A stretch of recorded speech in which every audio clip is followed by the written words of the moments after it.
these weren't just cheap fragrances. They changed how we buy, what we expect, and what we're willing to pay for. Guys, welcome back to the channel, and if this is your first time finding me, my name is Gerard. Today we're talking about fragrances, more specifically the 7 that I wore last week. So if that's content you want to see more of, be sure to like this video, subscribe, share, hit that hype button, all the good things. But let's not waste any time. Let's jump into it, starting with Sunday. So as you guys can tell from the title, guys, these are 7 fragrances, 7 cheap fragrances to be more specific, that really changed the game in a lot of ways. This entire fragrance community that we are all a part of in one way or the other, some longer than others, some we've been here for a short time. These are 7 cheap fragrances that I feel like changed the dynamic of everything. And the first scent we are looking at is Bentley for Men Intense. Now, this really introduced boozy, masculine fragrances to sort of a new generation in a way. It was really one of the first times you could say that you were getting what felt like luxury quality at bargain basement prices. For the sub $40 price point, you're getting a really accessible boozy rum accord with leather. It's a little bit smoky. And it's polarizing and it's niche leaning. So this did not play it safe by any means. I think this smelled niche before niche became mainstream to a lot of people. This is actually perfumed by Natalie Lortzen, who also perfumed another fragrance on this list. And she is notorious for taking a smaller budget and just doing incredible things. In some ways, I think this introduced some of the newer, younger, new to the hobby fragcomm people to really darker, richer fragrances that were outside of what you might expect from your typical designer fragrance at the mall. For me personally, it showed that budget does not necessarily mean generic. Incredible fragrance that I appreciate even more today. Bentley for Men Intense. This next one is already a true classic in my book. The scent we're talking about is none other than John Varvatos Artisan Pure. And for me, this really was one of those fragrances that citrus is the big theme here without having to smell aquatic. And this just, when I smell this, it's uplifting, it's vibrant, it's alive, it's bright, and it's transportive in a way. It reminds me of the first time that I smelled it. It's a clean bar of ivory soap in the best way possible. It is every bit of what you would expect from a bottle like this. Like, it could not be a more suitable packaging for this scent. It showed that fresh fragrances for the time didn't need to be loud in brocks and heavy bombs. A gateway into appreciating more subtle fragrances, if you will. And I think it helped bring attention to more natural smelling fragrances. So this thing does every single thing right. It's actually one of the better performing John Varvatos fragrances, although it sits a bit closer to the skin and it's not a massive projector. This is going to have you smelling so clean, so refined, upscale, like you know what you're doing all day long. It truly does. It sits close to the skin. It's a skin scent, but before skin scents were cool, like before molecule fragrances were all the rage, this was one that, for me, in the high heat, you can't go wrong.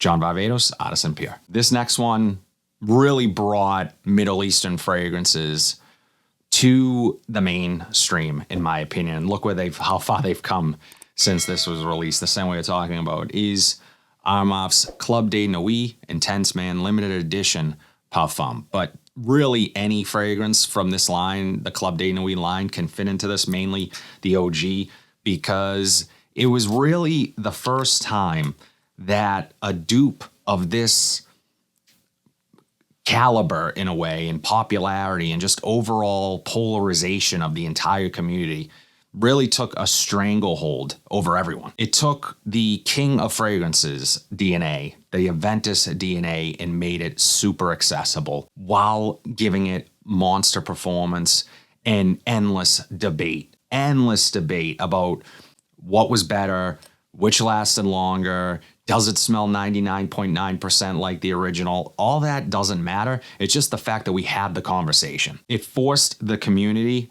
to be divided and ask ourselves the question, are we paying for a name or the actual product? Which is it? And like I said, it pushed Middle Eastern fragrances into the spotlight. Undoubtedly, there has never been a more debated comparison between two fragrances than Aventus and its counterpart, Club de Nuit Intense Man Limited Edition Parfum. But really, again, any formulation. This next one, for when it was super popular, made every guy at the time feel like they had a little bit of luxury sitting on their dresser. The scent we are talking about is Burberry Touch. And this is still, to this day, one of my favorite fragrances of all time. It was a signature scent for a really long time for me. This is actually a 2014 formulation of the scent. And what can I say about this? Powdery, peppery, just the right amount of sweetness. I like to describe this as having the perfect, it's the perfect touch of everything, for lack of a better word. It's a quiet scent in a loud era of fragrances. And when this was popular, and when this first came out, it was different, more unique than some of the other things that were popular at the time. So it was a risk to some degree from the House of Burberry. Nowadays, where you can get this so inexpensively and it still smells the same to me. I've smelled newer formulations. This is an older formulation. Performance has never been its strong suit, but it depends on how you look at performance. Like if you're trying to fill a room, this is not the scent. This is not what you want to wear. It's never been that, and it's not what it's supposed to be. But if you want a clean skin scent and one that when you get in close with someone, you're probably going to get a compliment, this is the one that I like to reach for. It's classic. It's clean. It's a softer masculine fragrance. It made softer masculine fragrances really cool, especially for the time.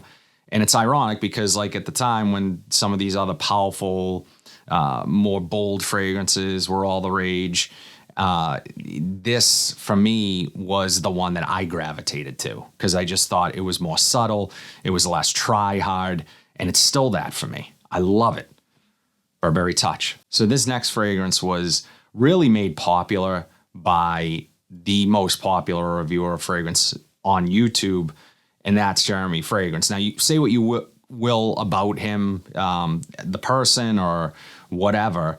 I'm not here to pass judgment on anyone, but regardless of what you think, about him, the end of the day, he was a super popular presence in the community, and this is a fragrance that he put on the radar. The scent we were talking about is Nautica Voyage. Now, I was familiar with this fragrance too prior to Jeremy talking about it, but I will say that it made me revisit the fragrance the way he talked about it. And because at the time when this was out at the mall, it was like kind of their flagship. You'd walk through the mall and, you'd have the Nautica clothes folded nicely on the table, the shirts, pants, whatever, the big logos. And then you had usually a bottle of this sitting near the clothes. You'd smell it and you would sort of associate it with Nautica clothes. This is probably responsible for thousands of collections starting, and would love to know in the comments, drop it down. I know we have some old heads here and some newer people to fragcomm, but drop it in the comments if this is one of the first ones that you ended up grabbing. Just for pure value standpoint, price point, it's easy to grab and try. And if you hate it, you're out $20. There are worse things. Apple and aquatic done cleanly. It smells different than anything else in my collection, still to this day. And that's why I love this one so much. Say what you will about it. Some people say it smells like a little bit like a hairspray or hair gel or something. I don't personally get that, but nonetheless, I think this is super addictive. It's mass appealing. This is a big compliment getter for me personally when I decide to wear it. It's hard because I test so many fragrances every week and I'm trying different things, and I need to reach for this more. You can tell, from the dent, at one point I was wearing the hell out of this stuff because it's that damn good. Wearing it to the gym all the time, that type of thing. So I love this fragrance, and I think you will too. Again, for the $15 to $20 price point, you can't really go wrong. Again, this kicked off a lot of collections. Nautica Voyage. This is the other fragrance that I had mentioned that Natalie Lortzen did. This is, now we're talking, the same way we're talking about, is Encre Noir Sport. This is a niche fragrance, guys. This is a niche fragrance in a designer, at a designer price point. I mean, I think you can get this for like $30 or something like that. And vetiver, just a stunning use of vetiver here. You have to like vetiver. It's earthy, it's smoky, it's woody. The sport is misleading. This is darker than what you might expect from something with sport in the name. And it's funny because my brother actually just texted me the other day and asked me if I've tried this. I said, have I tried it?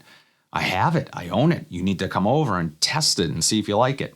So he's yet to do that, but I'm excited to see what he thinks of this one. I think what this fragrance has done for fragcomm is that it's allowed people to experiment outside of the more traditional sweet and fresh fragrances and what you might expect from most designers and what's popular. This really gave you an opportunity to try what niche and niches like, and at a lower price point. And this still does that. I mean, this is an incredible vetiver fragrance that it's not going to be loved by everyone. It's a polarizing scent. You might be disappointed because you hear so many people talk positively about it, and you might get it and be like, whoa, what is this? This isn't my thing, because maybe you just like sweet ambroxan mass appealing fragrances, which this is not. But for what this is, it's the total package. You're getting a ton of value, low price point, good performance, niche level design in terms of the structure and what is really the focal point of this fragrance, which is vetiver. Absolutely love it. Encre Noir Sport. Last but certainly not least, a sweet fragrance that really set the tone for years to come, the same way we're talking about, is Calvin Klein's CK1 Shock. And this really was ahead of its time. Before things got really bubblegum sweet, this was the sweet fragrance. And in retrospect, in hindsight, you smell this now and you're like, it's sweet, but it's not what today's sweet fragrances represent. This predated the mass sweet fragrance wave, and this offers a ton of bang for your buck. It's a strong performer. It smells great. It has a lot of presence to it. It feels like a mass appealing sweet fragrance before, again, all these things started becoming popular, these bubblegum fragrances that all smell the same now. This actually is more unique than ever, more relevant than ever, if you ask me. When at the time, you might have just sort of passed this as a tip, oh, it's a sweet fragrance, it's nice. I don't know. There's more to it than that for me. It's a little bit fruity. It has a tobacco note in here that's really nice and mass appealing. But in a lot of ways, most designers have gotten really safe. And at the time, this was a bold innovation. It challenged the idea that CK fragrances were just minimalist freshies. That's all they knew. That's all they could do. And I know for a fact it helped normalize the sweet masculines and really foreshadowed what was to come with the newer sweet fragrances.